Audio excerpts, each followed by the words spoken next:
Assalomu alaykum barchaga. Videomiz keng tarqalishi uchun like tugmachasini bosib qo'yishni unutmang.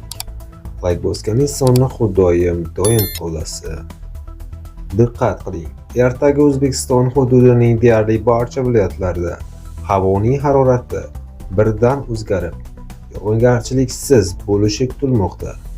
Biroq sinoptiklar aholini kuchli issiq havo to'lqinidan ehtiyot bo'lishga chaqirmoqda.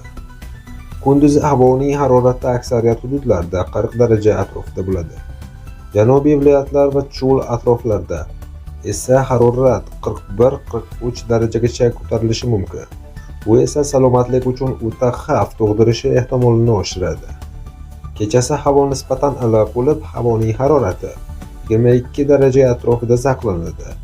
Shamol sharqiy yo'nalishdan esadi. Ayrim joylarda uning tezligi kuchayishi va chang to'zonlar kuzatilishi mumkin.